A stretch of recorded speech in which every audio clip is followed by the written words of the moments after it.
Okay, it is 1:30. If we can get started now, many of us would like to get to the community conversations at a suitable time, so politely asking Councillor Dodick to take his chair. Politely. All right. We'll start with a roll call, Mr. Westerson. Thank you, Madam Chair. Councillor Dodick. Present. Councillor Middleton Hope. Present. Councillor Schmidt-Rempel. Here. And Councillor Crowson.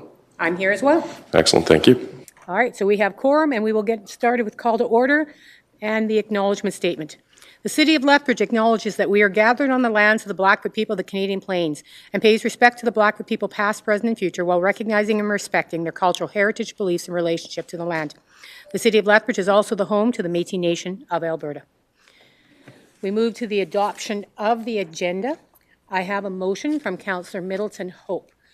Now, I am going to read this, but just to give everybody a heads up, once the adoption of the agenda goes through, we will be calling a 5-minute recess because we have something to add to the agenda, so just to give you a heads up. Councillor Middleton Hope, here is the motion. Be it resolved that the agenda of the Governance Standing Policy Committee meeting of April 25th, 2024 be adopted as presented. Well, if we have an addition to it. Not an addition, just a letter to add to one of the agenda items. For information? Yes. Okay, then if there are no other questions from my colleagues, we'll call a question. Question's been called. All in favor? Excellent. And so that Mr. Westerson and his team can upload that letter, we will go into a 5-minute recess.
Are we live?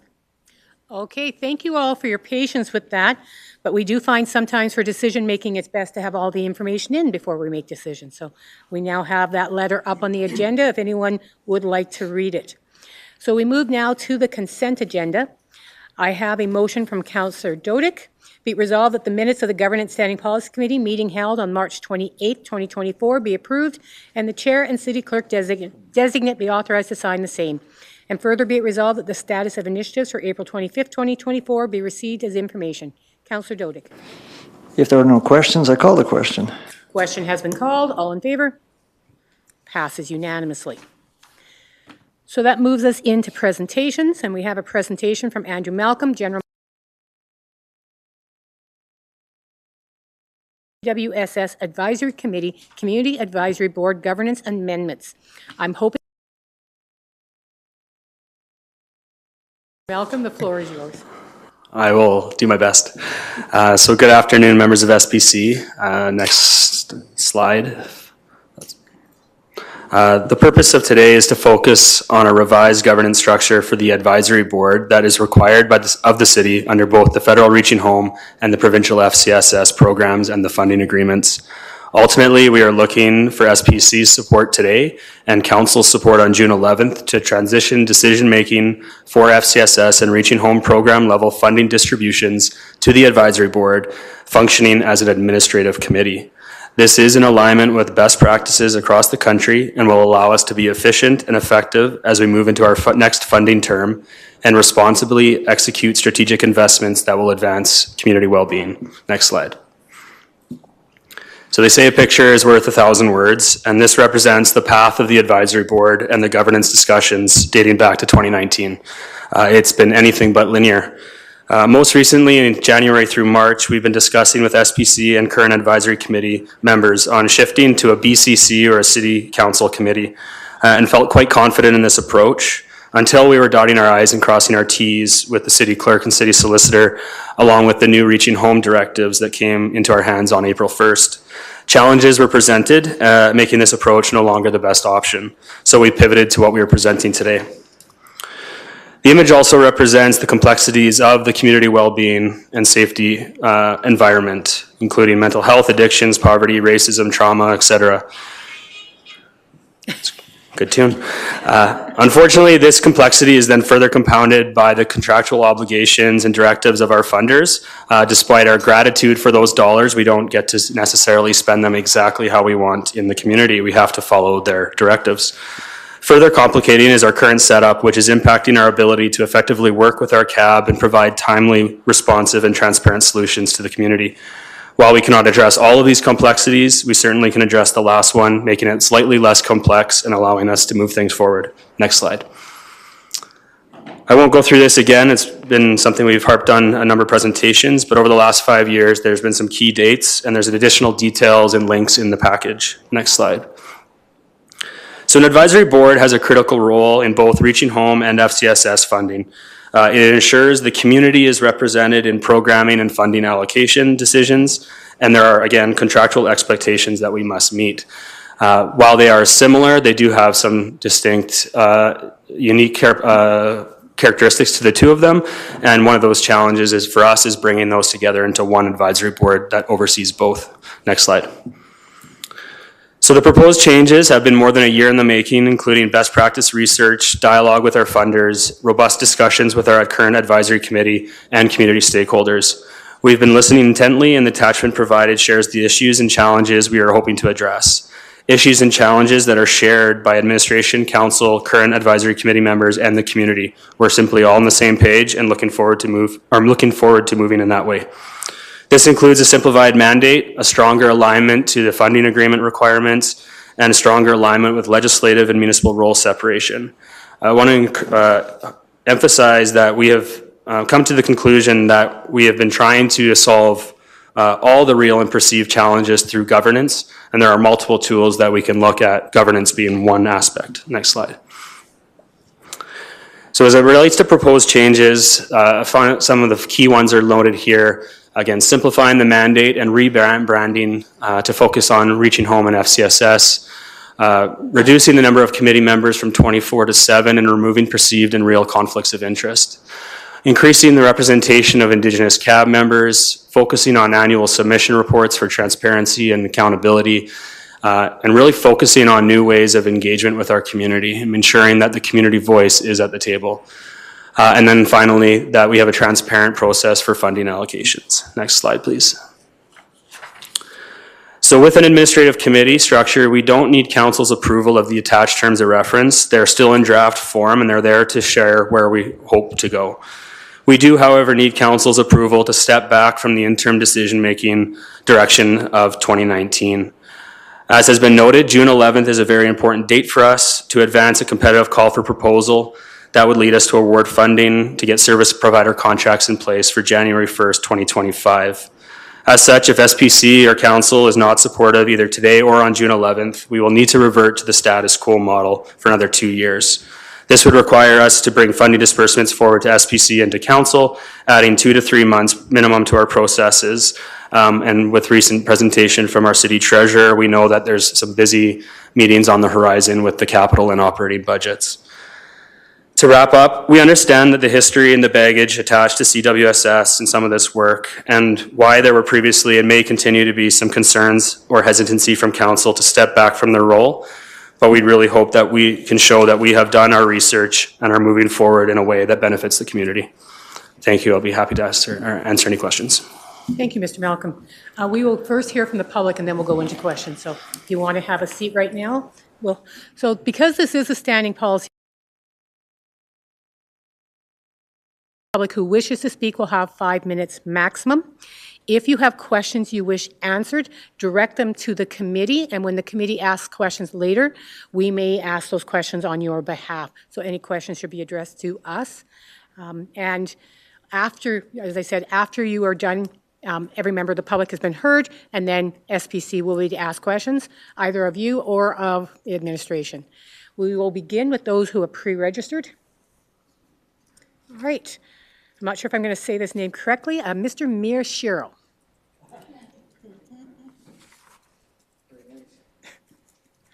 Does this room overwhelm you in any way? Pardon me? I said, are you overwhelmed by this room in any way? Yeah, you know, probably been 12 years since I've spoken on this side of the horseshoe, but I think I'll be okay. Madam Chairperson, members of the committee, members of staff here today. So I have 5 minutes, so this is going to be quick for me. I want to speak out against the recommendations in 5.1 today for a couple of reasons. If anyone's ever heard me speak about services in Lethbridge in the 40 years that I've been involved in human services in Lethbridge, one of the things that I talk about is focus and making sure that we're talking about the right things all the time. In the last few years, because of what's happened in our city, CSD's focus has been on homelessness, and I'm not saying that's a bad thing. I'm just saying it's at the detriment to a lot of other things that we do in the community. The homelessness population is a small part of what we do, but it's the most visible. The seniors population, on the other hand, is approaching 30%. But in the terms of reference, you make sure that you have that there's no barriers to participation for Indigenous stakeholders and people with lived and living experience of homelessness to add input into the work of the CWAB, but there's no other stakeholder groups. There's no kids and families, there's no newcomers, there's no seniors, there's no people with disabilities, and I think that's more than just an oversight. That's a mindset that's been created that we need to overcome. We also need to look at the makeup of the committee. So really quickly, when I talked to former City Manager Craig Dalton about this in 2019, it was to make sure that the people that are on the committee actually have some expertise. And it wasn't a thing about not having perceived or real conflict, is having people with expertise. And when they're in conflict, they're not part of that conversation. And I've seen that committee structure work in Lethbridge for many years, and it was because you had the people actually doing the work and understood the issues going on in the community. They were the ones that were making the decisions about community services. That's one of the things. The requirement for the city to come up with a skills matrix. I'm wondering how you're going to fill that if there's people that don't have perceived or real conflict, because the people that you're asking for, the people have to have an understanding, first of all, in our sector that's funded through FCSS, is what an understanding of early intervention prevention services and what actually that entails. And it's a really hard concept for a lot of people to grasp because people don't talk in those terms. Most people that do not in the service sector don't speak in those terms.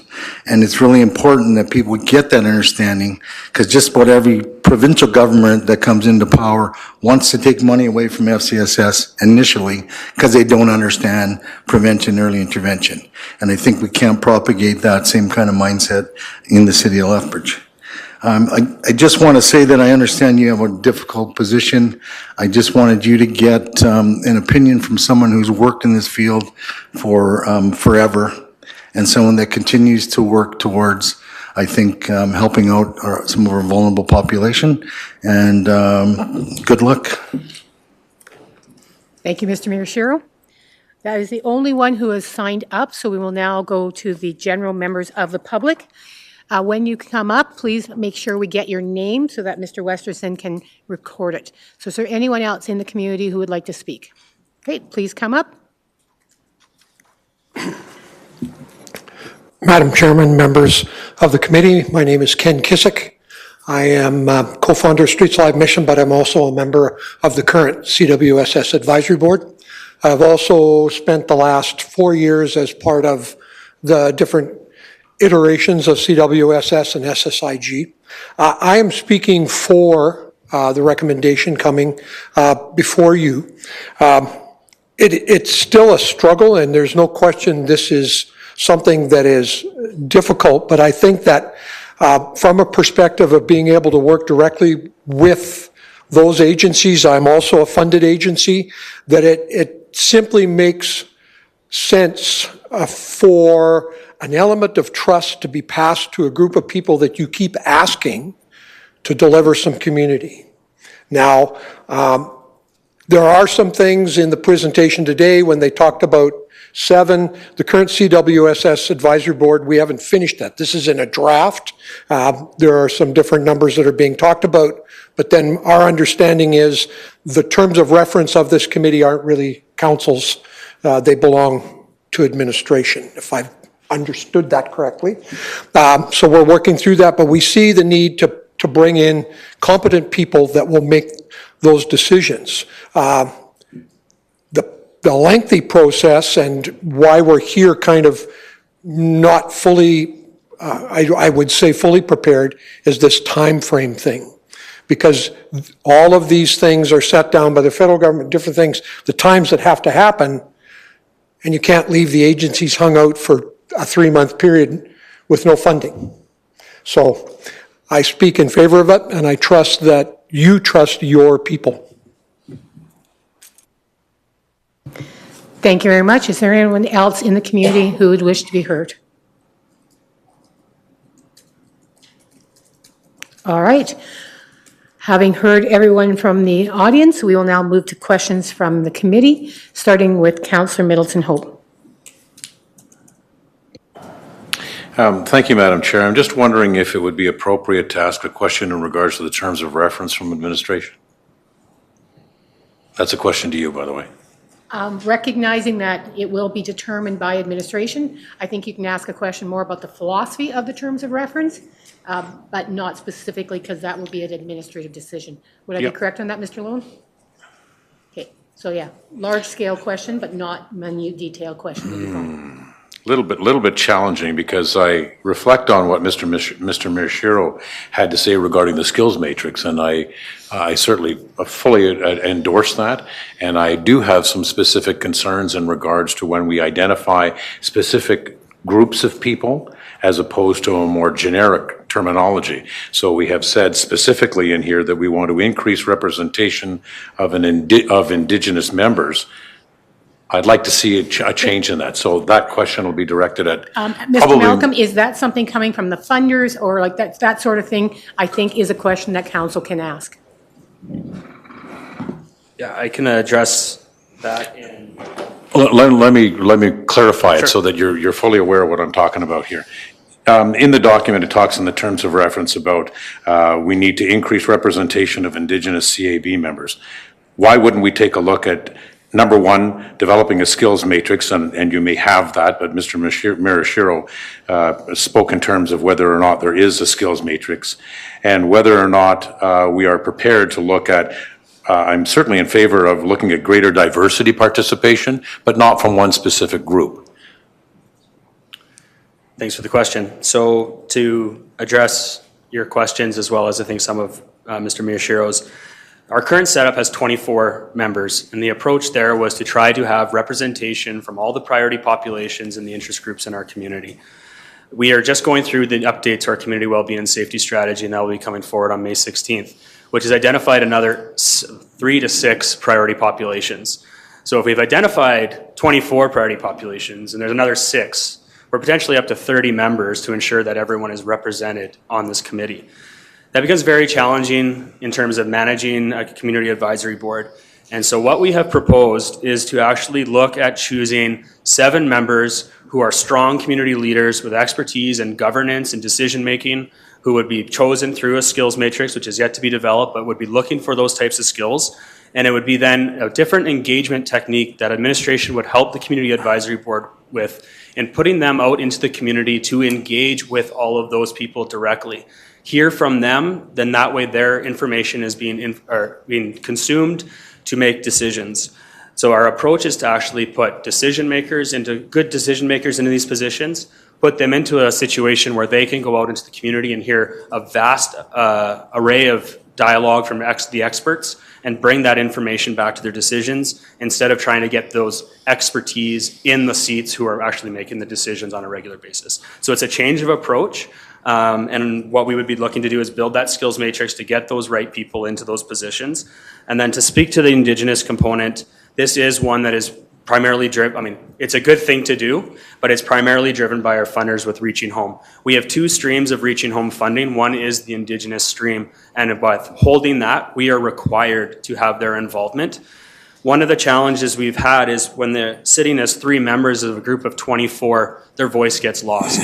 We have seen them pull back from their participation, which puts us at jeopardy with our funder and in terms of the outcomes we're looking to get in our community. So by having 3 members of a smaller board of 7, we believe their voice will be more powerful, it'll be more comfortable, and they will be able to drive change in our community. Well, if I could provide or ask a follow-up question then. So, I mean, there are all kinds of reasons why we're specifically targeting Indigenous applicants to the CAB board. Is this in part because recipients are disproportionately Indigenous? On the Reaching Home side, and I'll tell you why I'm going in that direction. If we look at the Southeast Asian population in the city of Lethbridge, it's over 5,000 people. Do we have adequate representation of the Southeast Asian population on this board? And if not, why not? So when we look at the Reaching Home funds, which are targeted towards homelessness, we know that over 70% of the homelessness population in Lethbridge is represented by Indigenous members. Okay. That aligns with why we have an Indigenous stream of Reaching Home funding, which requires that representation. When it comes to FCSS, I'll look to my team, but it's a much broader array of backgrounds and individuals who would undertake programs that are FCSS funded. So this is really being driven from the Reaching Home perspective to making sure that mandate, and then again with a consciousness around not having that number on the cab drive forward to 24, 30 individuals, which makes it very challenging. So I'll just pause for a second to see if my team has anything else they'd like to add. No, and thank you for that. I was well aware of the rationale behind it. I just simply wanted that to be addressed in public so that those that have asked about that specifically now have an answer. So thank you very much. Thank you, Councillor. We move now to Councillor Dodic. Yes, thank you. Mr. Malcolm, you said the funding source is requiring certain preconditions, essentially, and I believe everyone is well aware that the provincial government is trying to sort of sidestep that because the reality is the federal government is basically hanging money in front of municipalities with a precondition attached to it. And I understand basically, that's why there is such a representation, plus the fact that the disproportionate portion of the population is represented by the Indigenous with respect to the Reaching Home funds. But with respect to Mr. Miyoshiro's concerns, can I take it as a given that when you finally land on the number of people that you propose to be on the board as set out in terms of reference, that the folks that he has spoken about, for example, the seniors, will not be ignored in that mix, so that we can be sure that everyone that needs or may apply for such funds or may need such funds will be taken care of, so that they do have a voice at the table should we go with option one. Yeah, thanks for the question, comment. I think the piece is that we recognize that if we move forward with this, the 6 members of the community will represent an intersectionality of an unknown amount of different populations, seniors, LGBTQ, Indigenous, whatever it may be. So they will bring those perspectives to the table on their own. What we want to do from administration is then ensure that they have the information of the broader public in our priority populations. So we will work to get them the information that we have through our needs assessment, connect them to people in the community that have seniors' concerns and ideas and expertise, so that when they are then evaluating proposals from the senior serving sector, they are reviewing those with the best information that they have possible. Again, there's a separation between someone sitting on the community advisory board and those service providers who will be putting forward proposals to actually act and deliver those services. And my final question is that we're presently operating under an interim system in any event. So if we were to recommend to council to approve option one and council were to approve option one, if it turns out that it's not working the way that we want to do, we could always pull it back and change it. Absolutely. I think that's one of the off-roads, so to speak, is that if this was not working in the eyes of SPC and council after 3 months, 6 months, 9 months, a year, whatever it may be, you would have all the ability to pull it back in and give us different direction. Thank you. Thank you, Councillor Dodick. We now move online to Councillor Carlson. Thank you, Madam Chair, and thank you, members of the committee, for allowing me to chime in. I think most of my questions were asked by Councillors Middleton, Hope, and Dodick, but I'm just wondering to follow up because I appreciate the challenges. The previous iteration, because I've been around a while, was the Community and Social Development Committee that had a very large membership and was representative of various sectors and points of view. So I appreciate the challenges, but I also appreciate how well that did work, everyone bringing their own thoughts to the table. We've talked a little bit about Mr. Miyashiro's comments about the lack of representation of other populations that may not have representation on the committee. And I understand that that may work well if, it's just a governance decision-making committee.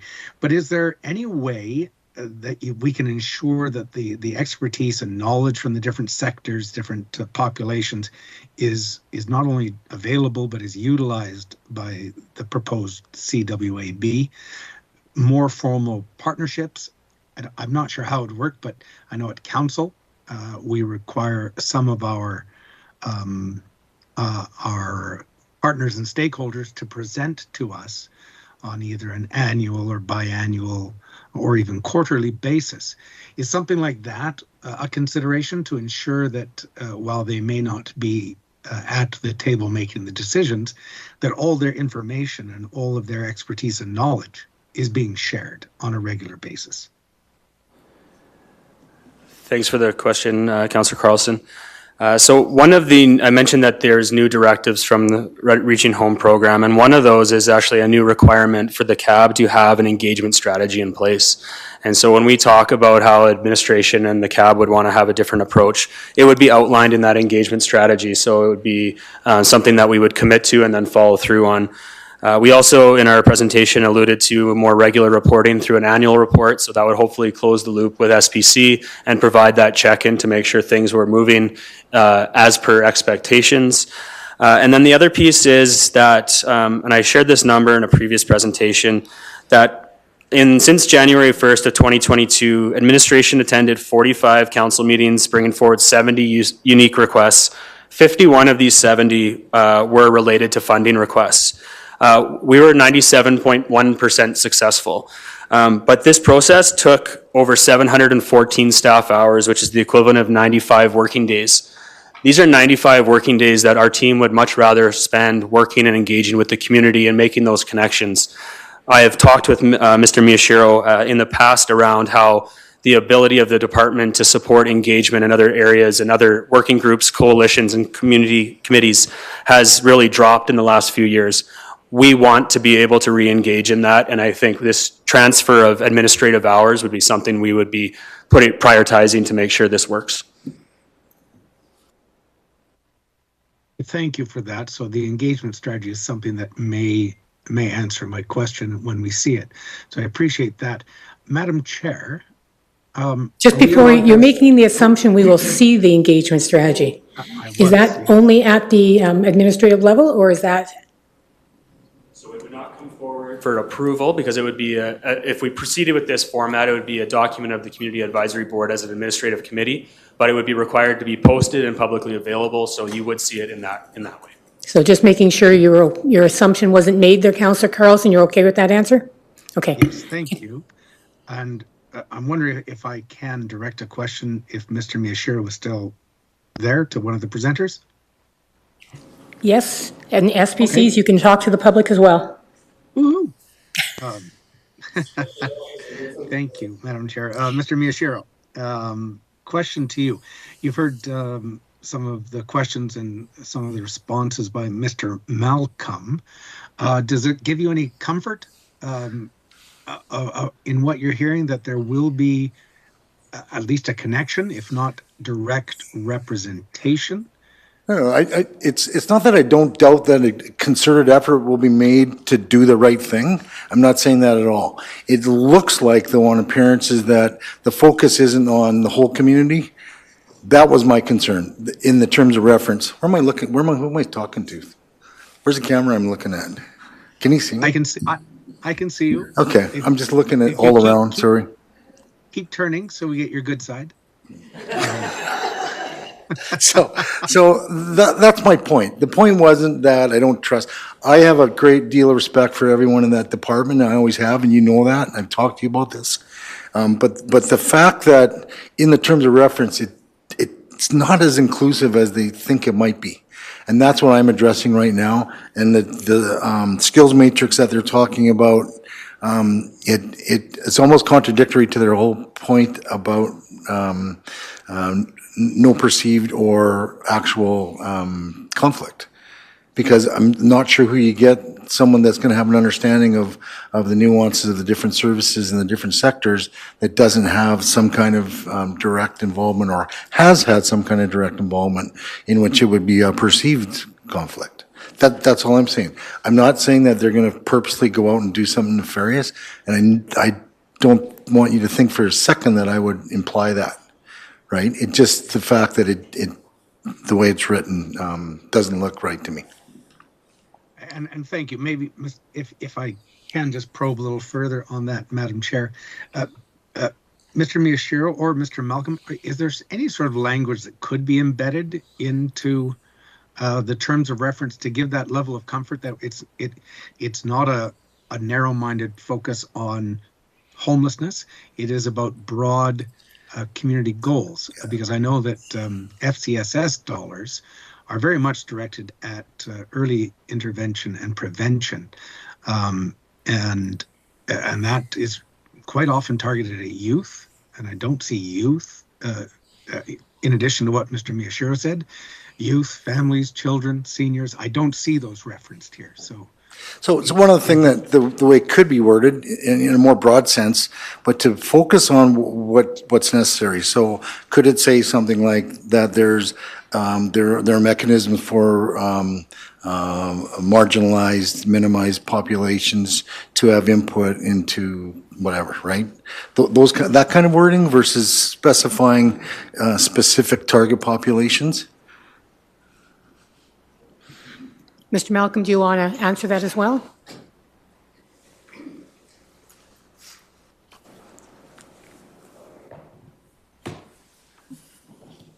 Again, this is in draft form, and we're taking feedback in all different ways. So I think we can look at updating some language in the terms of reference that is more inclusive of FCSS and broader community well-being than just homelessness. I do just want to point that the number one listed provincial priority under FCSS is homelessness and housing security. So it crosses both funding sources. I think the one piece that right now we would maybe dig our heels a little bit in is we're pretty certain that having a smaller committee is going to allow for better governance and decision making.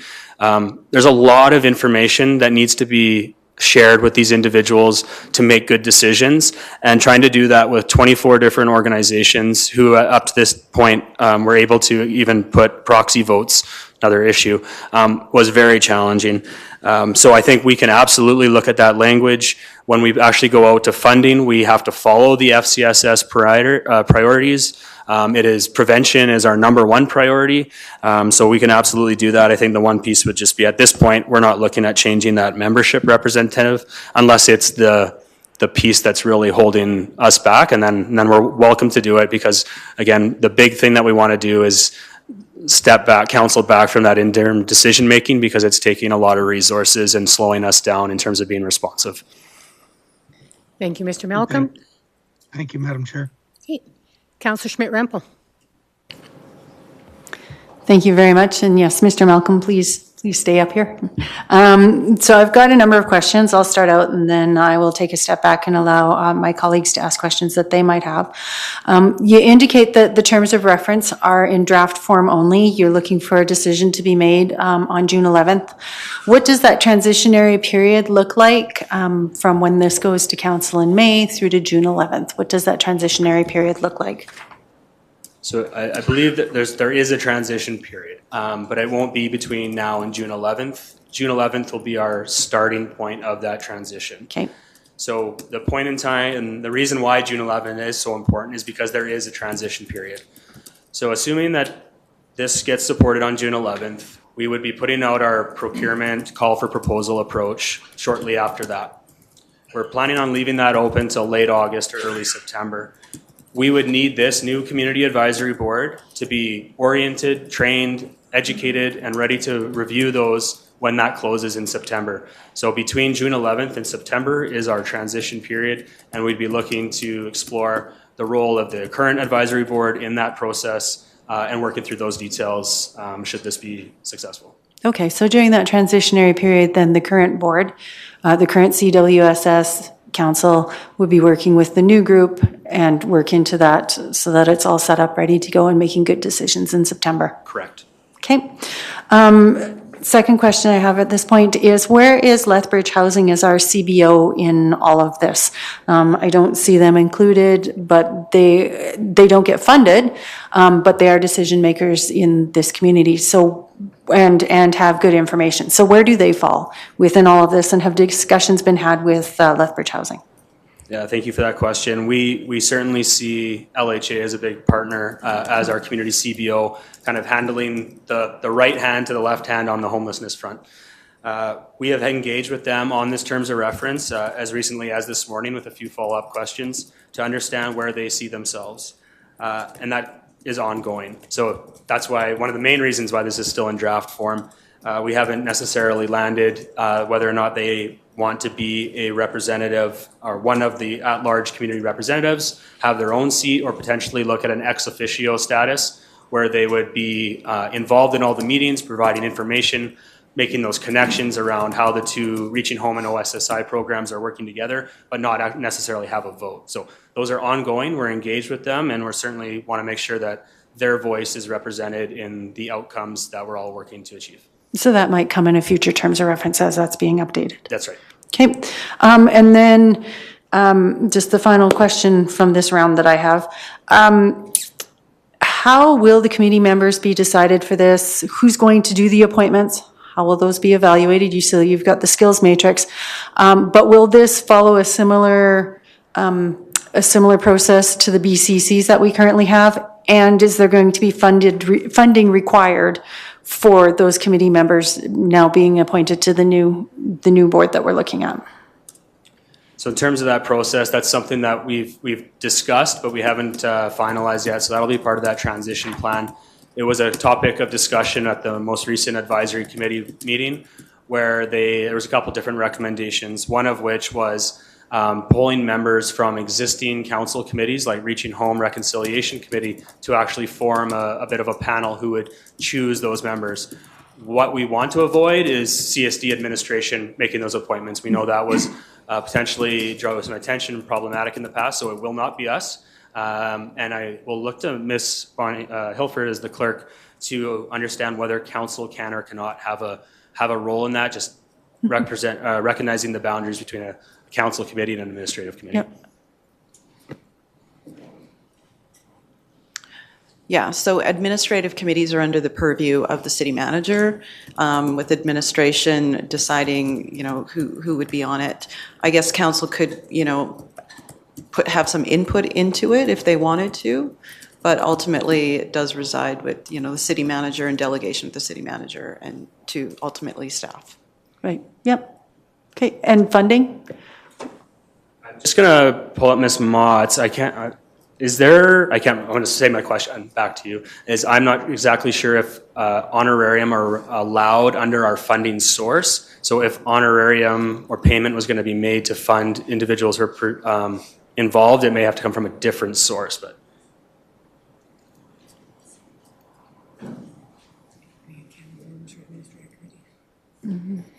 Our current understanding from the Reaching Home funding portfolio is that funding cannot be provided to advisory committee members. But I will read section 3 under the FCSS regulation, which speaks to the municipal costs of a program can include the operation of a board or committee for the municipal program. But a prohibited cost under section 4 of the FCSS regulations is that any payment to a member of a board or committee other than reimbursement for expenses referred to in section 3, which is just to provide that oversight for the FCSS funding, is not eligible. Okay. Thank you very much. I'll step out for now, but I do have other questions. Thank you. So just some one first broad question. Is this generally done by administrative or staff or council in other communities? so we did quite a bit of research, and I might call up now Ali Moncrief to speak to that, as she was our lead on the research side. Not all municipalities are in charge of the Reaching Home. And then with the FCSS, many municipalities deliver it in different ways. So we're pretty unique in that sense, but I'll let Ms. Moncrief speak to what she researched in terms of what other municipalities were set up. Thank you for the question, Councillor Croson. The short answer is that it's quite diverse, and it really largely depends on who the community entity is. So in a situation like ours, where the community entity is the municipality, it's quite often that it is more of that administrative arm. Less frequently is it a council committee. Okay, thank you. One of the concerns we hear from members of the public is that some groups are always ignored for funding. Now, I know that you have to follow the stream of the funding, to have to follow with whomever is providing the money and make sure you are suitable there. But how would this work better in ensuring that all voices are heard when it comes to people, requesting money, making sure there's not certain groups that always feel left out? So we have built in stronger conflict of interest statements, which is a priority because there was a feeling that if members were on the committee, then they had an upper hand. Even if they were actually excusing themselves from the vote, they were participatory in all the leading up engagement discussions to that point. The other piece is, though, that our planned approach, which is going to be shared with Council on May 16th, will be to go for a call for proposal approach as opposed to the standard procurement approach. And that will allow more flexibility for the consideration. We're primarily looking for the alignment with the FCSS and the Reaching Home goals, and then alignment with our new CWSS needs assessment. So the two primary things that we're going to be looking for is alignment with the funders' expectations and alignment with our newly outlined gaps in our community. Besides that, what other things we consider is past performance. We have a very robust contract and management program with this funding. One is to ensure that we are meeting the contractual obligations of our funders, but it's also to drive the best value for the community. Past performance does weigh in and will weigh in. And so there are a number of factors that may be why a group or an organization is unsuccessful. But we will try to create a transparent process, good people making those decisions, all the best information being present. So that is our intent. And the only other piece I'll mention is just, this is a very finite amount of money. As much as we are talking about $5 million annually, doesn't go very far. So there are also organizations that just simply miss out because there's not enough funding. One of the reasons you're hoping that council will stop being the interim or move it back to administration is to speed up the process. In that, will it give people who are applying for funding more time to work on their applications? Will that be one of the benefits we'll see? So not going with a standard RFX process allows more flexibility for that negotiation. So we're really hoping that in that process, we can make sure that it's the programs and initiatives meet our terms, but not are fully on our terms. We want to drive innovation. We want organizations, service providers to bring forward their ideas to, again, address those gaps in our community. Okay, thank you very much, Mr. Malcolm. Councillor Schmidt-Rempel, questions back to you. Thank you very much. Just in going through some of the terms of reference, some general questions out of that, would the city administration position on this be a voting position? No, it would not. So that's one change that this was already in submission before we had a chance to go through that level of detail. But in alignment with the Reaching Home directives, it cannot be a voting. The CE needs to be arm's length from the CAB in that regard. So it would be an ex officio, which is where the conversation led with the LHA seat as well. Okay. And then also within the terms of reference, I didn't see if there's a way to remove an individual. Will that also be included in a future terms of reference? If an individual needs to be removed from the committee for whatever reason, what those reasons might be, would that also be outlined in there? Yes, that's a great observation. If it's not in there in detail, we will make sure that it is included. Okay, and will there be a review opportunity in this? Councillor Dodick spoke a bit to whether we could pull back if this is not working. Is there going to be a review date? Yes, so yes, there will be. Kind of crossing presentations. Our next presentation will talk about the funding, but we plan on doing our next funding allocations on a 2-year term as opposed to a 4-year term. Related to the content within today's presentation, we are looking at annual reports. So our hope and how this would go forward is that we would commit to bringing forward an annual report as the CE in alignment with the CAB to the SPC and to council on an annual basis with far greater detail than has been shared and presented in the past. That would open the dialogue for both SPC members as well as the community to give us feedback that we would then go back and incorporate and be able to incorporate with that shorter turnaround in funding. Right now, what we saw is we received funding or feedback, and we were committed to a 4-year term. So we had to manage it through performance management within the contract. This would allow us to actually address it through a new call in a regular, quicker turnaround. Okay, and then just in follow up to that, you're talking about the contracts, and it outlines that the contracts will be shortened from 4 years to 12 to 24 months. How is that going to affect, or have we talked to the receiving groups about how that's going to affect their budgetary processes? We have not had robust engagement, but we've had some engagement, and we recognize that the shorter the term, the higher the price, and probably the more reluctance to actually put a bid in. So there's that balance between annual calls and something that's 4 years, which is quite long in nature. And so we feel like 2 years is the appropriate bridge for that, recognizing that the other side of that we're really trying to address is that accountability and that responsiveness to community gaps. We are seeing this world change very quickly, and so 4 years is a long time to be committed to one program. Okay, I'll step out for now. I do have a few more questions, but I'll step out at this time. in quickly is the other reason for the 2 years, which is I think alludes to the next item on the agenda, is right now there's a significant drop in the Reaching Home funding after year 2. And so if we had procured on a 4-year term, we would be probably unfairly picking and choosing who was going to be cut at that point, whereas a new procurement term will allow us to do it competitively. Thank you. FCSS, Reaching Home, the funding sources have different things they're going for. Both are homelessness, but FCSS is much broader. Was any thought given to 2 advisory boards, one for each stream? So yes, we've given a great deal of thought. It's been one of the things that I think I've probably asked my team the most questions since starting this position. One of the pillars from the last CWSS that was the integrated funding.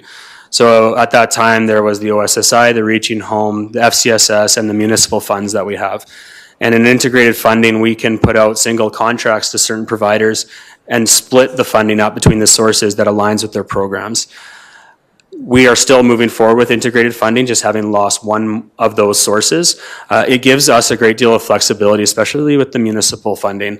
Programs like Diversion Outreach Team, our own encampment response, we are able to leverage the grant against the municipal tax dollar, ultimately just stretching the dollar as much as possible. So we felt it pretty important to continue forward with that integrated funding, which is why this is one committee, but certainly, and that's probably the piece that's most unique that Ms. Moncrief alluded to, is not very many municipalities do that integrated funding. So they would have had a standalone Reaching Home Community Advisory Board and an FCSS model, which would be much simpler in some ways, but then we also use those advantages like the integrated funding. Okay. Thank you very much. Councillor Schmidt-Rempel, any more questions? Yep. All right. Can we make sure she has her mic again, please? Thank you very much. Yeah, a few more questions from me, if you don't mind, Mr. Malcolm. I think you knew I was going to have a few questions. So just taking a look through the package, and we talk about the responsibility for funding decisions and a sense of council of responsibility for the funding decisions. We know that issues happen. We know that when there are challenges with groups that have been funding, the complaints come to council. How is that going to be addressed under this new model? So I think my best response would be that it would be treated similar to when there's an issue with snow removal or parks maintenance or anything like that. The city council is not necessarily involved in the day-to-day operation disbursements, and you would raise those issues with the respective director down to the general manager, and then we would look to make those adjustments within our administrative capabilities. I would see that the same way, that if there were issues with service providers' performance, service providers not being funded, that would filter through down to our department in that way. Okay. And then I'm looking at time commitment. Outlined in the terms of reference, there's an estimated time commitment of 3 hours a month, but we're looking at putting a lot more work onto this group. Some of the complaints that I had from current members of the CWSS was that they weren't getting all the information they needed to make the best decisions. So under this new model, there's an expectation that more information will be passed on to the new group members. They will be expected to be out in the community, engaging, learning, and then sharing that information back with council and other groups as to what they've learned. And further to that, there's a comment in here that a meeting could be called within 48 hours for information to be considered and a funding allocation decision to be made. Are we really, is the 3 hours realistic? Is 3 hours a month realistic for what we're asking these community members to do? Is that a realistic estimation of their time? So that 3-hour number represents the time spent in the meeting, so it does not represent the total time commitment in a month. What we would hope is as administration, and what we really, not just hope, what we will do as administration is spend more of that time that was spent preparing council submissions, preparing submissions for the committee. And that we're not rushed to meet the council timelines, that we actually would have utilized those 2 to 3 months, spending more time with the committee, engaging and making sure that they have all the information they need to make the proper decision. We acknowledge that just as much as they do, that we don't want them to be a rubber stamp. We want them to be engaged. And it's really to this point just been largely a resource commitment situation. But then what you're saying is that they may be spending more than 3 hours a month in meetings because they'll be spending time with you now too. Yeah, and I think that's one thing, before we put out the actual call, we will do our best to relay what that expectation is, and we will explore whether or not there is a compensation honorarium approach, whether that's need for a small amount of municipal funds, or if we can find a way between the different parameters of FCSS and Reaching Home to make it happen. It is a large commitment, both today but also moving forward, and that's really why I think we've seen, as much as we have representation from 24 bodies, 24 people don't have that much time. And that's why they send proxies, which then we have people that are involved in decisions that have not been around for the decision, which is problematic in itself. Okay, and we'll be eliminating that proxy option. That's right, the proxy has been eliminated. Okay. One final question from me. You made a comment that this takes up 95 working days of staff time. So in changing this, are we going to see a reduction in staff numbers, or what other work is going to be picked up by staff to make up, what other work is going to be picked up by staff? So no, I don't think we would see a reduction in staff numbers. We would change the approach to focusing on that engagement. So the piece that I think a couple of the speakers alluded to, that's where we want to focus. We want to do more. We want to make sure that good information is provided to these members, and that we're doing more in the community to address these issues. Just on the staffing number, our staff are fully grant funded through these funding sources. So there's no municipal taxpayers' dollars that are funding the staff that are involved in the FCSS and Reaching Home work. Perfect. Thank you very much. Thank you, Mr. Malcolm, for taking the time to ask or answer all of our questions. If you want to have a seat, we'll move over to our motion. Oh, Councillor Middleton Hope, you must have just jumped in. Go ahead. No, I'm in for debate. Oh, you're already in for debate. Perfect. Yeah, I think all the questions have been asked. All right. So I will read the motion and we will move from there. Whereas on May 13, 2019, City Council moved to act as the interim decision-making body for all Family Community Support Services, FCSS, Outreach Support Services Initiative, OSSI, and Reaching Home funding allocations until such a time a new body was established to make funding allocation recommendations. Be it resolved that the Governance SPC recommend to City Council that the decision-making for Family Community Support Services, FCSS, and Reaching Home, RH, program level funding distributions be transferred from City Council to the Community Wellbeing Advisory Board, CWAB, functioning as an administrative committee as shown in Attachment 1. This motion is brought forward by Councillor Schmidt-Rempel. Thank you very much, Chair Croson. And I thank you, Mr. Malcolm, and your team for coming forward and answering so many questions for us. I certainly appreciate it. Over the next few months, SPCs and Council will be presented with interrelated presentations and recommendations pertaining to the advancement of community safety and well-being. The basis for this direction is the strategic updating of the 2019 CWSS Community Wellbeing and Safety Strategy. The updates are here and coming forward to ensure the strategy reflects and responds to current community needs and desired outcomes. And again, I appreciate the staff work and time that has gone into this and look forward to how we're moving this forward. I will admit that I had some serious concerns with the way CWSS was initially set up, and I was very upfront about that when I first got on council. I was concerned about the information that the community group received, how they felt they were making decisions, as well as their concerns about how some of the groups we were funding and some of the requirements that weren't necessarily being met. This community board has a critical role in both Reaching Home and FCSS to ensure the community is represented in programming and funding allocation requests. I appreciate, again, the work that's been done, and I do ask for council's, or for the rest of the committee's support on this. All right, thank you. Councillor Middleton Hope, I believe you're in for debate. Thank you, Madam Chair, and in any event, I appreciate Mr. Miyashiro coming forward and providing some questions that I thought were valid. I'm satisfied in listening to Mr. Malcolm today that there will be a fulsome examination of the terms of reference, that there may be further developments and refinements, which may include, as Mr. Miyashiro pointed out, a skills matrix that can be included. And as a result of that, thank you very much, Madam Chair. I am in favor of this motion, option number 1, moving forward. All right, seeing no one else in for debate, I'll turn it back to Councillor Schmidt-Rempel. If there are no other comments from my colleagues, I will call for the vote. Question's been called. All in favor? And that passes unanimously to recommend on to council. Thank you very much. Now, we move now to our next presentation, which is by Councillor Carlson, and it is on, in some ways, a continuation, Reaching Home Funding Advocacy. Councillor Carlson. Thank you, Madam Chair, and thank you to the committee for adding this to the agenda. I realize that I probably could have gone another route by asking council to refer a motion to the committee. But I think my motion today, or my discussion, really revolves around what Mr. Malcolm talked about a little bit, is our Reaching Home dollars, the funding we get from the federal government, mostly to reduce homelessness.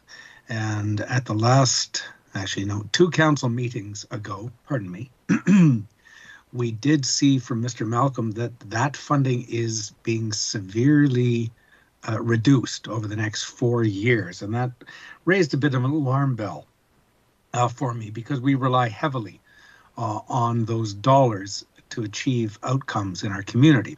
So I originally thought I would bring forward something for this committee to just to open the conversation around advocacy and what we could do to reach out to our federal government, our partner municipalities, perhaps even Federation of Canadian Municipalities, to see if other communities also are having their funding drastically reduced, and see if we could work together to some sort of concerted advocacy effort to increase those dollars flowing into our community. And so that's pretty much my preamble, but I think it also may be a jumping off point to talk about advocacy work as a whole. I've been through several different iterations in past term on council and even in this term on council of how advocacy is handled, and I know it's now in the purvey of governance committee, and perhaps it needs to be more of a standing policy item or a standing item on the agenda, if not for concrete advocacy efforts, but just to sort of brainstorm. And so my discussion here today, and forgive me for not having anything in writing because it's mostly just some thoughts from me that A, we should do better advocacy work in general, and B, I'd like to start the ball rolling by putting Reaching Home dollars out as the first order of advocacy work. And I know that Mr. Malcolm is here, or he was here, and perhaps Ms. Kleisinger could provide a background on the specific Reaching Home dollars. But I'll stop there, Madam Chair, and just see if it has piqued the interest of the committee to explore better advocacy efforts. So let's kind of break it into two parts. We'll focus on Reaching Home and anything Mr. Malcolm can tell us. And then if anybody has anything else on further advocacy, we can handle that. That way Mr. Malcolm and his team can sneak out after we're done the Reaching Home conversation. Excellent. So Mr. Malcolm, do you know if other communities have had the same reduction? What are you hearing from yours? Or do we have to do some research into that? Yeah, so the Reaching Home agreements started filtering out right around January of the new year. And in that point, we noticed the drop initially, and so did other municipalities. So the Canadian Alliance to End Homelessness had put out a number of different surveys to gauge the different drops across the country. I think I alluded to in that council meeting a few meetings two ago that our drop was pretty standard, but not the worst. So we were lucky in that regard. At that point, Councillor Carlson had asked whether some advocacy would be helpful, and I said, absolutely, I think that would be something to focus on. Now, since then, the federal government has announced their budget, and in the budget, they have a specific line item in there to add an additional $1 billion to Reaching Home over the next 4 years. So we have not heard about how they plan to distribute those funds, but a quick per capita funding calculation, not to say that's how they do it, but that would ultimately just bring us back up to the same amount as we have in year 1 and 2 right now. So I have a feeling that that number is to continue the same amount of funding for municipalities in years 3 and 4, but that's just a feeling. So at this point, I'm not sure if there's a need for advocacy. It might be once that rolls out and we have a little bit more detail that we could circle back. Again, I don't think there's ever harm in advocacy, but the new federal government budget does have that in there. So that might answer your question right there, Councillor Carlson. We can wait to find out, or we could always contact our MP and see if, anything she has heard that may, answer that question now. She may not know because it is 2 years down the road. Is there a suggestion you would like to go forward with, or has this answered your question for the time being? And thank you, Madam Chair. I did reach out to ask if we had heard in the new budget, if anything, and so I appreciate the information from Mr. Malcolm, because I was hopeful, but I couldn't find the information on my own. So I appreciate that. So perhaps my original raison d'etre for bringing something forward may be moot at the moment, and perhaps we could put a pause in that until Mr. Malcolm sort of gets notification on what the extra $1 billion does mean for our community and other communities as well. And so I'd be willing to table that, postpone it, not even bring it forward. I don't know what you Accept it for information right now, and then we'll see what happens. That's Perfect. a good way of just tossing things to the corner, but pretending you've heard it. I like it, and I promise Councillor Dodick I won't refer it to audit committee. So perhaps receive for information, and if you'll allow me to just sort of wax eloquent a bit, advocacy as a sorry, I'll be brief because I know we all have other things going on tonight. Advocacy, I think, is an important part of the job that we do. And so perhaps this one coming forward as information hopefully can spur this committee to maybe discuss some other advocacy tools or opportunities that we should be involved in.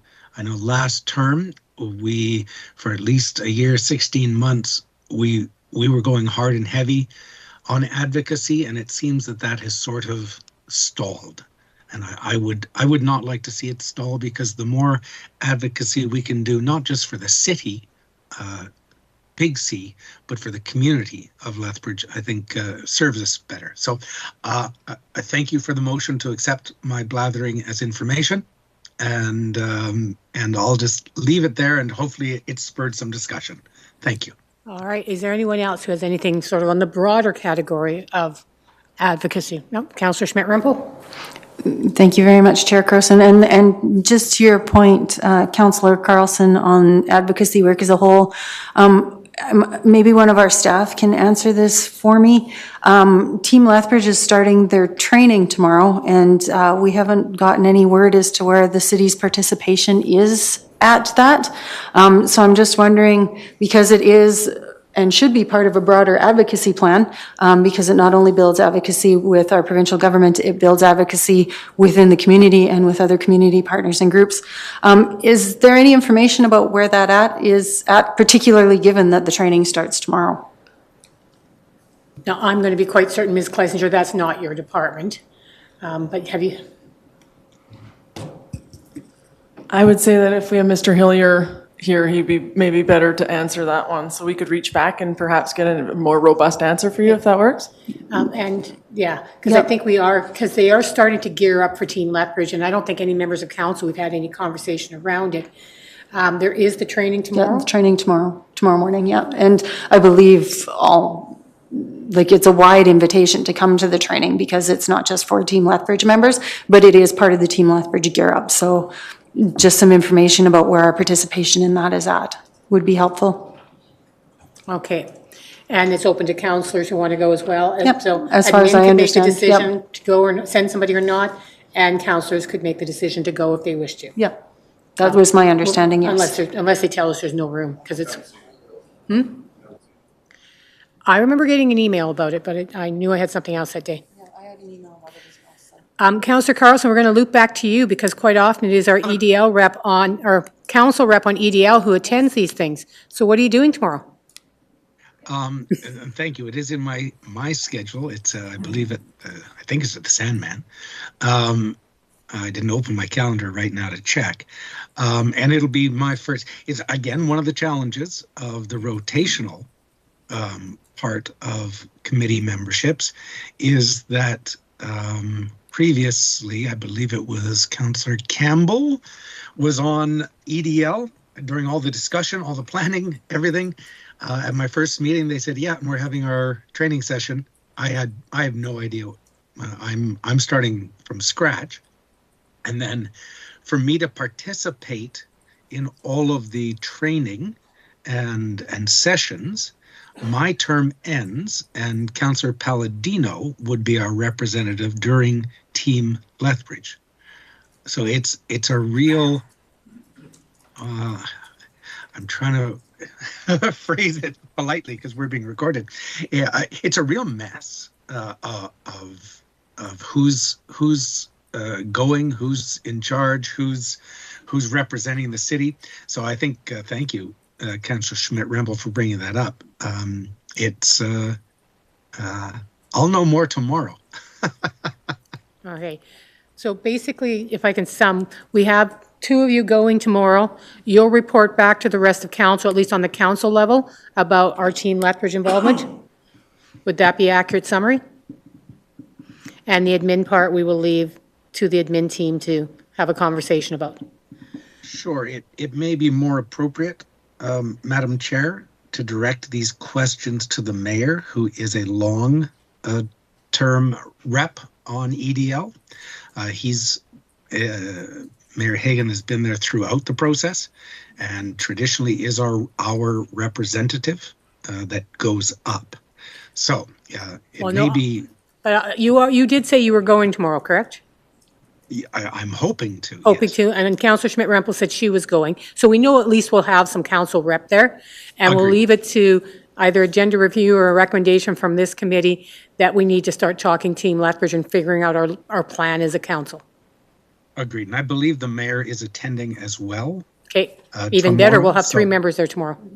Excellent. Thank you. Okay, just didn't want that to fall off the table. Is that everything on advocacy that anyone had concerns about right now?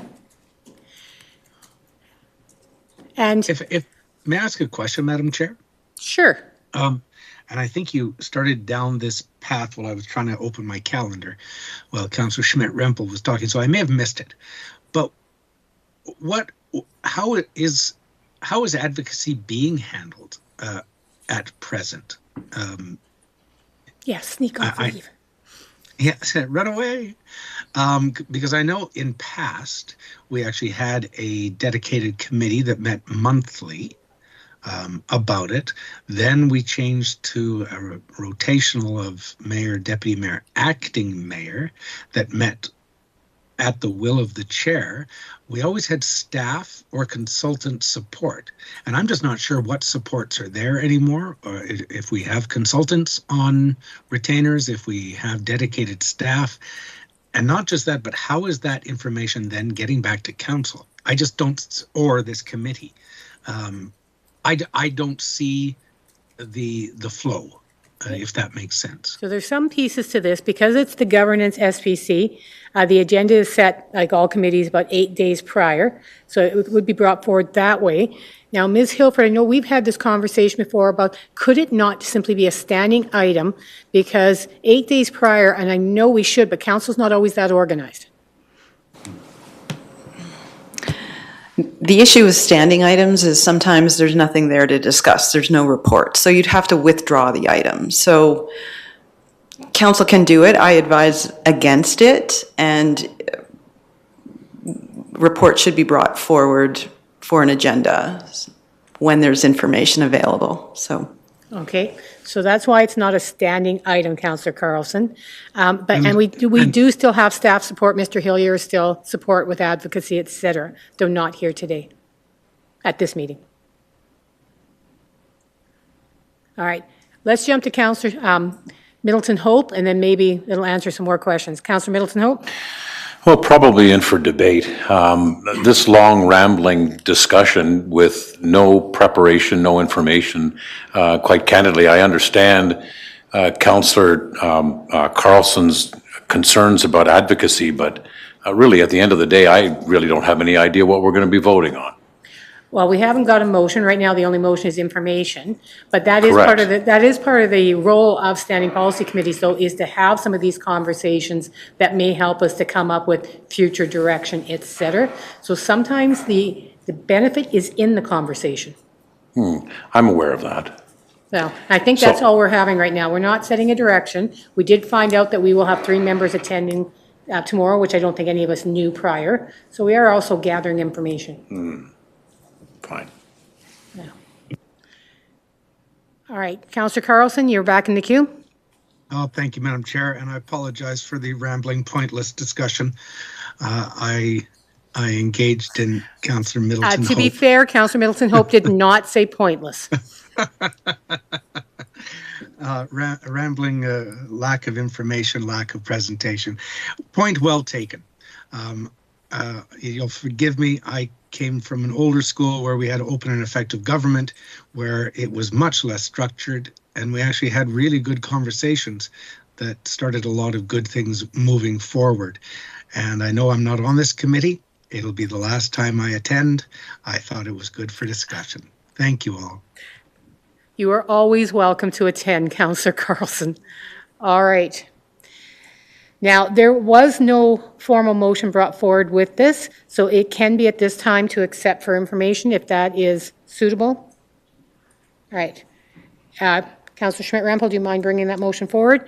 That be it resolved, the Governance Standing Policy Committee, we can just accept for information the Reaching Home Funding Advocacy motion or discussion. Okay.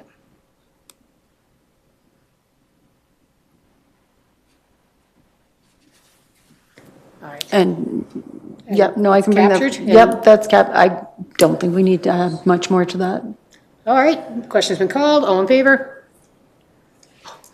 Mr. Hillier, I think you rushed down for no reason. I think we have just voted on that motion. Well, I'll hang out for 5 minutes. Okay, but I think the hope is that we will see more advocacy stuff coming before governance. I think if to capture that conversation. And as we told Ms. Kleisinger, we're curious about admin's response to Team Lethbridge, how admin is going to be participating in that. Would be something I think governance would like to know moving ahead. So to summarize as you were running down the stairs. Thank you. All right, moves us to submissions. And we have a submission. I didn't have an opportunity to vote against it. Oh, I'm sorry. I did all in favor? Opposed? Okay. Thank you. So 3-1 on that motion. Moving now to submissions. Heart of our City Committee terms of reference. The information was provided. We do have 2 members of the committee here if there are any questions. So we will start if there are questions on the terms of reference.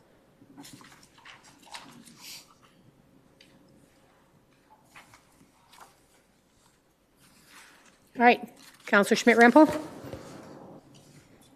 Thank you very much. And if I may, one of the committee members, if you wouldn't mind coming up.